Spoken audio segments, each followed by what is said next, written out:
संत कथा सुना रहे थे। एक सज्जन का नाम था दानचंद। गंगा जी से 12 किलोमीटर दूर उनका गांव था। दानचंद को भगवान ने संपन्नता तो दी थी, धन तो दिया था, लेकिन लोभ ही इतने थे कि लोगों ने व्यंग में ही उनका नाम दानचंद रख दिया था। कभी कोई पुण्य कार्य नहीं किया, कहते खर्च होगा। तो पत्नी ने कहा कि गंगा जी नहाया 12 किलोमीटर दूर हैं, इसमें क्या खर्च हो रहा है, चले जाओ। सवारी की भी जरूरत नहीं, पैदल पैदल चले जाओ, और गंगा जी तो नहा लो।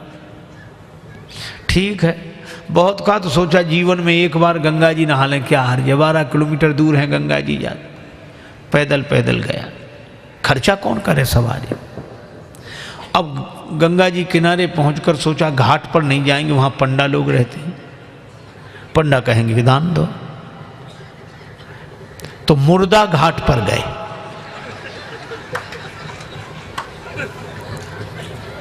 अब मुर्दा घाट तो खाली रहता, कभी कभी दुनिया में अपने घर में कोई सीट खाली करता है तो मुर्दा घाट भरता है, बाकी तो खाली है। सोचा ये ठीक, न पंडा का झंझट, न दान का, न पुण्य का। गए सो कपड़े उतारे, इधर उधर देखा कोई नहीं है, सोचा डुबकी लगा ले। सो जैसे ही प्रवेश किया, डुबकी लगाई। अब कथा बड़ी सुंदर है, भगवान को हंसी लगी कि इतना लोभी आदमी नहीं देखा। तो भगवान ने सोचा कि चलो आज हम इसको छकाते हैं। तो दानचंद ने देखा इधर उधर कोई नहीं था, पर गंगा जी में जैसे ही डुबकी लगा के और बाहर निकले, वैसे ही पंडा के रूप में भगवान उपस्थित। यजमान की जय हो।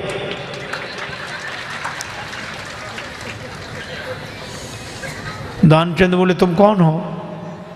भगवान ने कहा कि हम पंडा हैं, संतोषी ब्राह्मण हैं, इसी घाट पे पड़े रहते हैं। दानचंद बोले मुर्दा घाट भी नहीं छोड़ा। पंडा जी बोले हम संतोषी ब्राह्मण हैं और घाट पर तो और पंडा लोग रहते हैं, हम तो यहीं पड़े रहते हैं, और हमारे लिए कोई ना कोई आप जैसा यजमान आ जाता है, 1-1 वर्ष तक का खाने पीने का इंतजाम कर देता है। दानचंद बोले 1-1 वर्ष इंतजाम? हम एक दिन का भी नहीं कर सकते, एक समय का भी नहीं। पंडा जी बोले कोई जबरदस्ती थोड़ा ही है, आपकी जैसी श्रद्धा हो, कुछ ना कुछ तो देना पड़ेगा। दानचंद बोले हमने आज तक नहीं दिया। पंडा जी बोले आज तो देना पड़ेगा। तो अब सोचा क्या करना, बोले उधार देना है। उधार? हाँ। कितना? बस वो 1 धेला, उन दिनों चलता था, 1 धेला, बस 1 पैसा। भगवान ने कहा चल दिया, तो संकल्प करा लिया, 1 धेला उधार देकर 12 किलोमीटर गया, नहाया, फिर 12 किलोमीटर पैदल चलकर आया। शाम होने को आई, थका हुआ दानचंद बेचारा घर में भीतर सोने ही जा रहा था। तब तक दरवाजे पे आवाज आई, यजमान की जय हो। दानचंद का देखो कौन है। पत्नी बाहर गई, देख कर आई और बोली किसी पंडा से कुछ देने के लिए कहे आए थे? दानचंद जी बोले कहा था। बोले आ गए, बाहर आई हैं। दानचंद बोले आ गया वो? हाँ। दानचंद बोले कि कह दो कि अभी दानचंद बीमार हैं, 2-4 दिन बाद आना। पत्नी ने कहा कि वो तबीयत खराब हो गई, वो बीमार ज़्यादा हैं, आप 2-4 दिन बाद आना।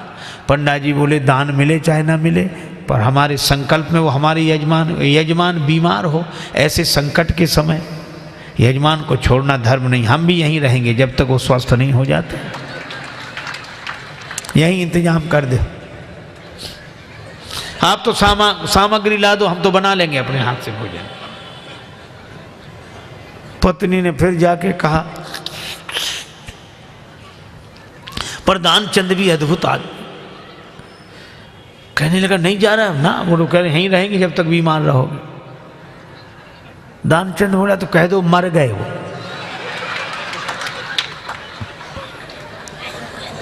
तो ये ऐसे कैसे कह दें? दानचंद बोले तुम कह दो हम श्वास रो के पड़े रहेंगे।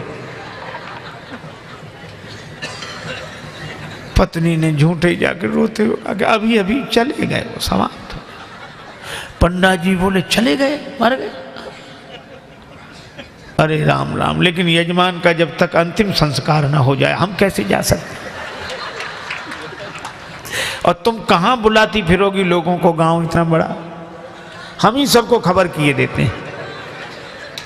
अब पत्नी बहुत कुछ, सुनो सुनो पंडा जी, तब तो अमित रूप प्रगटेते ही काला, पूरे गांव में कह दिया कि दानचंद चले गए चले गए। अच्छा, लोग सचमुच इकट्ठे हो गए और भगवान को भी मन में हंसी लगे, ऐसा जिद्दी आदमी श्वास रोके पड़ा।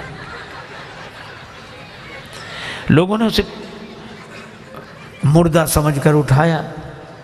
अब उसकी पत्नी रोवे, और वो सही में रोवे, वो कहे ये मरे नहीं हैं। और गांव वाले कहते जाने वाला तो गया, ये तो तुम्हारा मोह है। वो कहे कि नहीं मरे, गए वो तो। वो बेचारी रोती रही, कौन सुने। दानचंद को उठा लिया, बांध लिया, और वो भी बंध गया। भगवान ने कहा कि हद हो गई, ऐसा आदमी हमने नहीं देखा। भगवान को लगा कि सब हमसे हार जाते हैं, आज हम हार गए इससे। ले गए, चिता पर रख दिया, अग्नि लगने वाली थी। भगवान ने कहा ये मर जाएगा लेकिन देगा नहीं कुछ। तो भगवान ने कहा कि यजमान के कान में हम कुछ मंत्र बोलेंगे। हाँ ठीक है। सो भगवान ने कान में कहा, आया हूं बैकुंठ से तुम हित नाता जोड़। भगवान ने कहा कि हम हार गए, हम भगवान हैं, बैकुंठ से आए, तुमसे नाता हमने जोड़ा। सो पंडा ने जो कहा कि आया हूं बैकुंठ से तुम हित नाता जोड़, तो दानचंद ने सोचा ये तो भगवान है। सो आंख खोली, और जो आंख खोली तो वही पंडा, और जो पंडा को देखा तो फिर आंख बंद कर ली।